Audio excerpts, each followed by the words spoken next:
Hello friends, আসসালামু আলাইকুম। Welcome to my channel Munni kitchen. আজকে তৈরি করব কমলা ভাপা পুলি।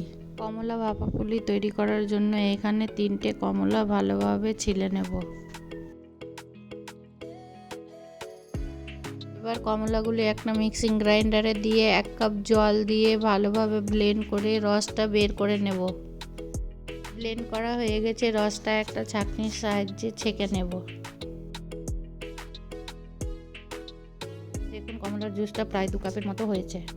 এবার চুলার উপর একটা কড়াই বসিয়ে কমলার জুসটা দিয়ে 1 চুটকি লবণ দিয়ে দেব। কমলার জুসটা ভালোভাবে ফুটে এলে 1 কাপ চালের গুঁড়ো দিয়ে দেব।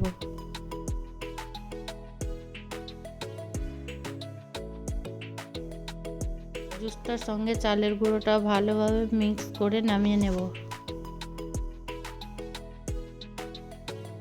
এবারে একটা প্যানের মধ্যে একটা নারকেল কোড়া দিয়ে দেব। নারকেলের মধ্যে 1 কাপের মতো খেজুর গুড় দিয়ে দেব।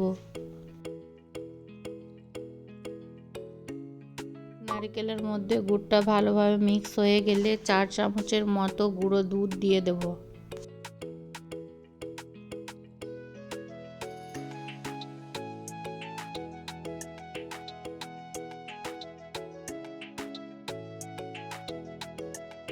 নারকেলের সঙ্গে গুঁড়ো দুধটা ভালোভাবে মিক্স করে নিয়ে এরকম শুকনো শুকনো হলে গ্যাস থেকে নামিয়ে নেব।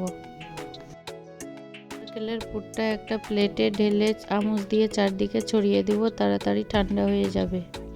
কমলার রসের সঙ্গে মাখানো চালের আটাটা ভালোভাবে হাত দিয়ে মেখে একটা রুটির ডো তৈরি করে নেব। আটাটা ভালোভাবে মাখানো হয়ে গেছে।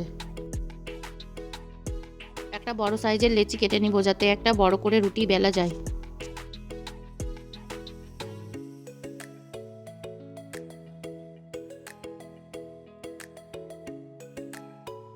রুটিটা একটু মোটা করে বড় করে বেলে নেব। রুটির উপরে নারকেলের পুরটা চামচ দিয়ে চারদিকে লাগিয়ে দেব। নারকেলের পুরটা রুটির চারদিকে ভালোভাবে লাগানো হয়ে গেছে। এবার আস্তে আস্তে ফোল্ড করে রোলের মতো তৈরি করে নেব। একটা ছাঁকনির মতো গামলার উপরে তেল ব্রাশ করে রোলটা রেখে দেব। আরও একটা রুটি বেলে উপরে নারকেলের পুর দিয়ে আর একটা রোল তৈরি করে নেব। আগে থেকে একটা কড়াতে জল গরম করতে দিয়েছিলাম। এবার 20 মিনিট ভাপ দেওয়ার পর গ্যাসটা বন্ধ করে দেব। হালকা ঠান্ডা হলে একটা পাত্রে তুলে একটা চাকুর সাহায্যে কেটে নেব। দেখুন ভিতরে দেখতে কত সুন্দর লাগছে। চাকু দিয়ে পিঠাগুলো ছোট ছোট পিস করে কেটে নেব।